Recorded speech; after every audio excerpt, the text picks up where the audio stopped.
चुनावी माहौल को लेकर कहीं ना कहीं अगर देखा जाए तो मौसम गर्मा चुका है। यानी लोग जगह जगह, अगर हम किसी चौराहा की बात करें, किसी दुकान की बात करें या गांव में चबूतरे की बात करें, जहां पर लोग इकट्ठा हो रहे हैं, तो वहां पे सिर्फ एक ही चर्चा होती है राजनीतिक मुद्दों को लेकर।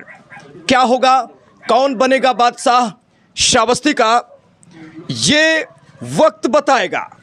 हमारे बीच में ज़्यादा बातचीत करने के लिए काफ़ी लोग हमारे बीच में हैं। दर्शकों को ये हम बताएंगे कि आखिर कहाँ खड़े हैं और कहाँ के न्यूज़ अपने चैनल के माध्यम से आज हम सीधा दिखा रहे हैं। दर्शकों को बता दें कि कुल मिला के चुनाव को लेकर जो लोगों के जहन में बैठ चुका है कि किसको वोटिंग करनी है, वो आज सच्चाई सामने खुलकर सामने आने वाली है।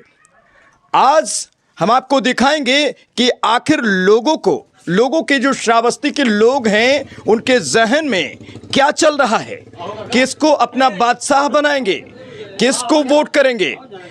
इस जनता के बीच में हम आपको ले चलते हैं। आपको जो तस्वीरें दिखा रहे हैं मोबाइल स्क्रीन पर देख पा रहे हैं, उत्तर प्रदेश के जनपद श्रावस्ती की है। कल्याणपुर चौराहा पर अभी हम खड़े हैं, यहाँ की तस्वीरें दिखा रहे हैं। कैमरा पर्सन हमारे दिखाएंगे हमारे बेस पे।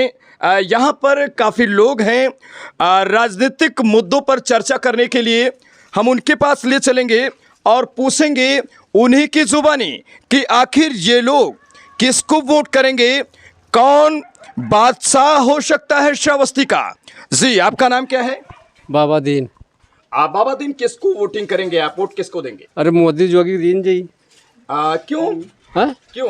अरे काहे जीते और का साहब जी हाँ। मतलब क्या कुछ बीजेपी से आपको लाभ आज तक मिला? कौन लाभ मिला? अरे योगी मोदी से कोई लाभ हाँ मिला, लाद गल्ला मिला था भैया। गल्ला मिल रहा है? हाँ। अच्छा, फ्री मिल रहा है, पैसा लग रहा नहीं फ्री। राम सोनकर। सोनकर जी, किसको वोटिंग करेंगे आप लोग? हम लोग मोदी को देंगे जी। यहाँ अगर देखा जाए जो चुनाव को लेकर जो माहौल है, क्या लग रहा है आपको, कौन निकल सकता है? हमारे यहाँ से मोदी के खिलाफ कोई नहीं निकल सकता है जी। हाँ 100% बिल्कुल पक्का। नहीं, जो दद्दन मिश्रा थे वो उनको वोट मतलब टिकट मिला नहीं, और अभी शाकित मिश्रा को टिकट मिला है। अगर बीजेपी के पार्टी से यहाँ कोई भी आएगा तो हम लोग बीजेपी को देंगे जी। हाँ, कोई भी आएगा। आप? हम भी बीजेपी को देंगे। हाँ, मोदी को। अच्छा, कितने दिन से आप लोग बराबर बीजेपी को ही वोट करते चले आ रहे हैं? 15-20 साल से तो कम से कम।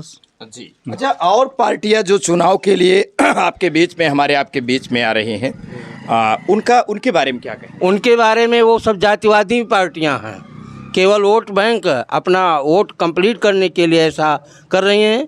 क्योंकि हमारे भारत में, हमारे विशेषकर श्रावस्ती में शिक्षा का स्तर पीछे है, इसलिए कुछ लोग जातियों में बंटकर वोट कर रहे हैं। फिलहाल उनकी कामयाबी की कोई आशा नहीं है, मैं स्पष्ट रूप से कहता हूँ। यहाँ अगर आपके क्षेत्र की बात की जाए तो यहाँ क्षेत्र में अभी क्या चुनावी माहौल को लेकर क्या माहौल है, क्या लोग सोच रहे हैं किसको वोट करेंगे लगभग? हमारे क्षेत्र में हमको तो पूरा विश्वास है कि अधिकतर भाजपा को लोग वोट करेंगे। अभी आपके सामने एक सोनकर जी ने आपसे स्पष्ट बात बताई कि लोग भाजपा को वोट करने जा रहे हैं। तो जो जीत रहे हैं हम उसके साथ ना रहें, जो हार रहे हैं हम उनके साथ क्यों रहें भाई? अभी बाराबंकी के कुछ यादव बिरादरी से हमने नेट पर देखा था, वो लोग कहे कि और लोग आए शासन में, केंद्र में और राज्य में, उन्होंने देश के लिए क्या किया, समाज के लिए क्या किया, और फिर वर्तमान सरकार ने क्या किया है, देश और विदेश का कितना बड़ा मान सम्मान बढ़ाया है विदेशों में। तो हम वर्तमान सरकार के साथ में हैं, जिन्होंने हमारी भारतीय संस्कृति को पुनः वापस, उसकी गरिमा को, उसकी मर्यादा को वापस किया है। हम उनके साथ रहेंगे। जब यादव बिरादरी ऐसा कह रहा है तो ऐसा हर पढ़े लिखे लोगों को सोचना चाहिए, अपने देश की संस्कृति को, अपने देश के गौरव और गरिमा को समझ। सर, माहौल ये कि हमारे जो गांव में सन आज़ादी के बाद पहली बार हमारे गांव में लाइट गई थी, इसका श्रेय श्री बीजेपी को है। और दूसरी बात ये, आज तक के आपने सांसद निधि सुना, विधायक निधि सुना, लेकिन किसान सम्मान निधि का नाम कोई नहीं जानता था। हमारी ये सरकार आई, ये किसान सम्मान निधि 2000 जो किया गया, अच्छा किया गया। 2014 के पहले खाद्य सुरक्षा अधिनियम का नाम कोई नहीं जानता था। 9 साल से गवर्नमेंट खिला रही सभी लोगों को। लेकिन पिछले वर्ष हमारे जो द्वार में बाढ़ आई थी, हर आदमी त्रस्त था। इस समय राजनीतिक चर्चाओं का जोर है। ऐसे समय में हम अपने विचार आपके सामने समाज के अनुभव के आधार पर प्रस्तुत कर रहे हैं। इस सरकार में जातिवाद का नाम नहीं है, परिवारवाद का नाम नहीं है।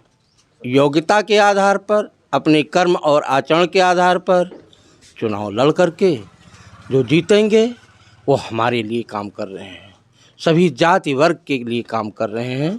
कहीं कोई अंतर दिखाई नहीं दे रहा है।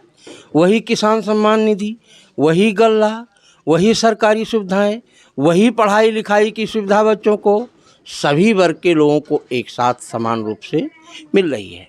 अब ये है जहाँ कहीं कोई प्राकृतिक आपदा की बात है तो उस आपदा में जिसको जाना है वो चला जाएगा, चाहे बाढ़ हो, चाहे सूखा हो, चाहे महामारी हो। फिर भी उसमें भी हमारी वर्तमान सरकार पूरी मानवता को अपने हृदय में रख करके, मानवता की संवेदना को हृदय में रख करके काम कर रही है। वहाँ भी जाकर भरसक प्रयास करके धार्मिक संस्थाओं, संगठनों के द्वारा सहायता लेकर के पूरी मदद कर रही है प्राकृतिक आपदाओं में भी।